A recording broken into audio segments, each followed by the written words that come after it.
नमस्कार दोस्त, आप सभी का स्वागत है हमारे चैनल डर का असली चेहरा पर। इस चैनल पर हम कोशिश करते हैं आपको रोमांचित कर देने वाली कहानियां सुनाने की। आज की कहानी भी एक ऐसी ही कहानी है जिसमें आदमी को किसी चीज को न मानना और उन आत्माओं का सम्मान न करना कितना भारी पड़ सकता है। तो चलिए कहानी शुरू करते हैं। मेरा नाम गौरव है। मैं एक कंपनी में काम करता हूँ। हमारे शहर से बाहर निकलते ही एक बहुत बड़ा हॉस्पिटल बन रहा है। हॉस्पिटल की इमारत लगभग 25 मंजिल की और उसमें एक बहुत बड़ा बेसमेंट भी है। हमारी कंपनी को हॉस्पिटल में एसी और डक्ट फिटिंग का काम मिला है। हमारे बॉस ने मुझे उस साइट का इंचार्ज बनाकर भेजा। साइट मेरे घर से लगभग 17 किलोमीटर दूर थी। मैं सुबह 9 बजे साइट पर पहुंचता था और लगभग 6 बजे साइट से निकलता था। पर कभी कभी काम ज़्यादा होता था तो मैं रात को लेट भी हो जाता था। मेरे नीचे लगभग 3 टीम काम कर रही थी। उनमें लगभग 30 लोग होंगे। उनमें से एक टीम राजस्थान से, एक बिहार से और एक बंगाल से थी। राजस्थान और बिहार की टीम का काम दिन में खत्म हो जाता था और बंगाल की टीम देर रात तक काम किया करती थी। एक दिन मैं सुबह 9 बजे साइट पर पहुंचा तो मैंने देखा कि हमारी बंगाल वाली टीम काम करने से मना कर रही है। मैंने उस टीम को अपने पास बुलाया और उनसे पूछा कि क्या हुआ। उन लोगों ने कहा, हम लोग यहाँ काम नहीं कर सकते। मैंने पूछा, ऐसा क्या हो गया? कल शाम तक तो सब सही था। उनमें से एक आदमी ने कहा, सर क्या आप कभी रात को बिल्डिंग के बेसमेंट में गए हैं क्या? मैंने हैरान होते हुए पूछा, ये कैसा सवाल है? और मैंने उत्तर दिया कि नहीं, मैं नहीं गया हूँ। उस आदमी ने कहा, कल रात को जब हम सब बेसमेंट में लाइन जोड़ रहे थे तो वहाँ बार बार पानी की सप्लाई बंद हो रही थी, तो मैं ऊपर की तरफ गया। ऊपर जाते समय मुझे सीढ़ियों में ऐसे लगा जैसे कोई मेरे ऊपर बैठ गया।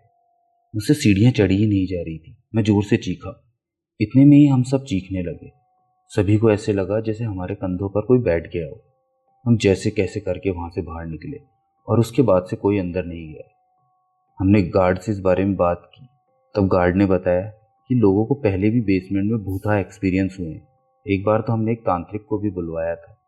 उसने कहा था कि बेसमेंट में 100 से ज़्यादा आत्माओं का घर है। उसके बाद से बेसमेंट में लोग कम ही जाते हैं और रात के अंधेरे में तो कोई जाता भी नहीं है। मैंने उस गार्ड को अपने पास बुलाया और उसे डांटते हुए कहा, तुम्हें शर्म नहीं आती? लोगों को झूठी कहानियां सुना रहे हो। मैंने मेरी टीम को भी डांटा और कहा, तुम लोगों को जो चिलम पीकर काम करते इस वजह से तुम्हें क्या क्या महसूस होता है। आज से कोई भी यहाँ चिलम नहीं पिएगा। और रही बात आत्माओं की, तो आज रात मैं तुम्हें उसमें जाकर दिखा दूंगा। उसके बाद से अपने अपने काम में लग जाना और मुझे कोई फालतू बातें नहीं सुननी है। मेरी टीम के लोग मेरी बात सुनकर चुप हो गए और अपने अपने काम में लग गए। वे सभी डर डर कर बेसमेंट में काम कर रहे थे। उनकी हिम्मत बढ़ाने के लिए मैं भी बेसमेंट में ही उनके पास बैठ गया। काम करते करते कब सुबह से शाम हो गई हमें पता ही नहीं चला। जैसे जैसे अंधेरा हुआ मेरी टीम के लोग डरने लगे। मैंने उन्हें हिम्मत देने के लिए कहा, अरे कोई भूत आत्मा नहीं होते हैं, तुम लोग जाओ, मैं तुम्हें दिखाता हूँ यहीं अकेला बैठकर। मेरी टीम बाहर चली गई। मैं बेसमेंट में अकेला बैठकर काम करता रहा। बेसमेंट का माहौल थोड़ा तो डरावना था। वहाँ एक अजीब सी शांति थी। मैंने अपना काम किया और अपने आप से बात करते हुए कहा, कुछ भी तो नहीं है यहाँ पर, फालतू डर रहे थे सभी। मैंने अपनी कुर्सी से उठते हुए कहा, चलो अब घर चलते हैं। इन शब्दों ने मेरे आगे का जीवन बदल कर रख दिया। जैसे ही मैं खड़ा हुआ मुझे मेरे कंधों पर एक अजीब सी झंझनाहट महसूस हुई और मेरे शरीर में अचानक से कमजोरी महसूस होने लगी। मैंने बाहर निकलकर मेरी टीम से थोड़ी देर बात की और घर की तरफ निकल गया। मुझे घर जाते समय ऐसा लग रहा था कि कोई मुझे लगातार देख रहा है। मैंने कई बार इधर उधर देखने की कोशिश की पर मैं मेरी गर्दन ठीक से घुमा नहीं पा रहा था। मुझे लगा शायद मेरी तबीयत बहुत ज़्यादा खराब हो रही है। मैं घर पर पहुंचा और मैंने खाना खाकर सोना ठीक समझा। अगले दिन मैं सोकर उठा। मुझे अच्छा महसूस हो रहा था, पर जैसे ही मैं बिस्तर से उठा मुझे फिर से ऐसे लगा कि कोई मेरे ऊपर बैठ गया हो। मुझे फिर से थकान होने लगी। मुझे लगा कि मेरी तबीयत सही नहीं है, इसलिए मैं ऑफिस की छुट्टी डाल दी और आराम करने के लिए लेट गया और वापस सो गया। मुझे पता नहीं क्या हुआ, मैं पूरे दिन सोता रहा। जब मेरी नींद खुली तो रात के 9 बज चुके थे। मैं उठकर बाथरूम में गया। मैं कांच के सामने खड़ा होकर अपना मुंह धो रहा था। मैंने जैसे ही मुंह धोकर कांच में देखा तो एक बार के लिए तो मैं सुन्न हो गया। मुझे दिखा एक सफ़ेद आकृति मेरे कंधे पर बैठी हुई है। उसका चेहरा बिल्कुल सफ़ेद था और उसकी आंखें बिल्कुल काली। उसने अपने हाथ मेरे सर पर रखे हुए थे। मैं घबरा कर पीछे हो गया। मैंने फिर से कांच में देखा तो इस बार मुझे कुछ भी नजर नहीं आया। मेरा शरीर पसीने से लथपथ हो गया था।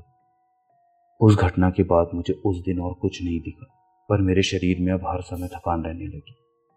मेरा वजन भी धीरे धीरे गिरने लग गया था। मैं हमेशा झुककर चलने लग गया था। मैंने बहुत से डॉक्टर्स को दिखाया, पर रिपोर्ट्स में कुछ नहीं आता था। एक बार मैं साइट पर बैठकर काम कर रहा था। हमारी बंगाल वाली टीम में कुछ लोग नए आए थे, उनमें एक बुजुर्ग आदमी भी था। मैं अपनी कुर्सी पर बैठा था। मैंने देखा वो आदमी मुझे बार बार देखकर घबरा रहा था। कभी वो आता, देखता और फिर घबरा कर भाग जाता। ऐसा उसने 4-5 बार किया। मैंने 1-2 बार तो उसे इग्नोर किया, फिर मुझसे रहा नहीं गया। मैंने उसे डांटते हुए कहा, ऐसी हरकतें क्यों कर रहे हो? वो आदमी आंखें बड़ी कर कर अपने हाथों को जोड़कर खड़ा हो गया और सिर्फ मेरे सर के ऊपर देखे जा रहा था। उसने मेरी किसी बात का जवाब नहीं दिया और सिर्फ इतना कहा कि तुम्हें जल्द से जल्दी से उतारना होगा, और वहां से भाग गया। थोड़ी देर बाद हमारी टीम से हर आदमी आ रहा था और दूर से ही मेरे सर के ऊपर कुछ देखने की कोशिश कर। अब मुझे बहुत गुस्सा आ रहा था। मैंने उन्हें अपने पास बुलाया और कहा, ये तुम क्या देख रहे हो? उनमें से एक आदमी ने डरते डरते कहा। तो मैंने उन्हें डांटते हुए, क्या क्या तुम्हें दिख रही है क्या आत्मा मेरे सर पर? उन्होंने नाम में अपना सर हिलाया। तो मैंने उनसे कहा, तो जाओ और अपना काम करो। वो लोग वहां से चले गए। मैं बैठा बैठा उन लोगों की बातें सोच रहा था।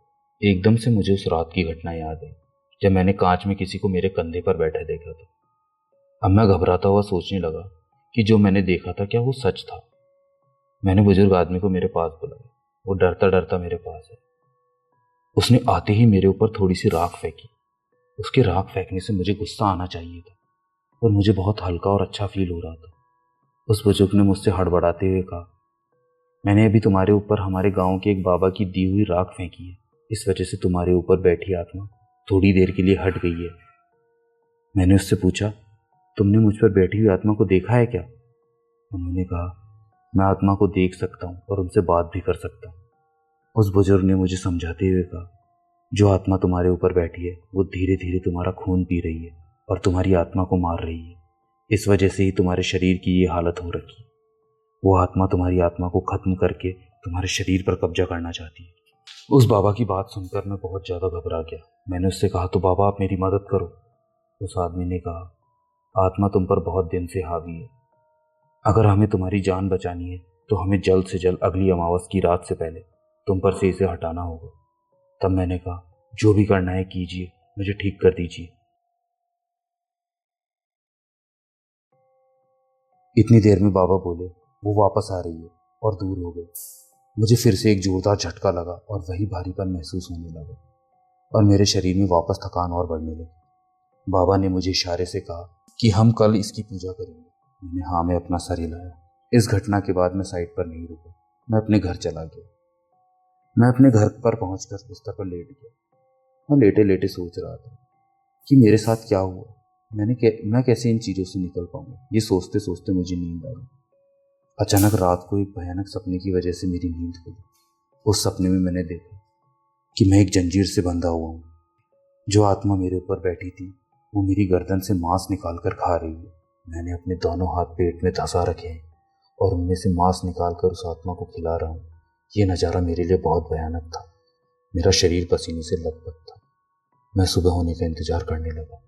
सुबह होते ही मैं जल्द से साइट पर चला गया। वहां जाते ही मैंने उन बाबा के पास गया तो उन्होंने मुझे कुछ बोलने से मना कर दिया और इशारों में समझाने लगे कि हम पूजा रात को शुरू करेंगे। तब तक मैं सारा सामान इकट्ठा कर लेता हूँ। मुझे ऐसे लगा कि बाबा इशारों में बात इसलिए कर रहे हैं क्योंकि शायद वो आत्मा को सुनाना नहीं चाहते, पर मेरे मन में ख्याल आया कि वो आत्मा देख भी तो सकती है। फिर मैं वहां से चला गया। पूरे दिन मैं इस परेशानी में रहा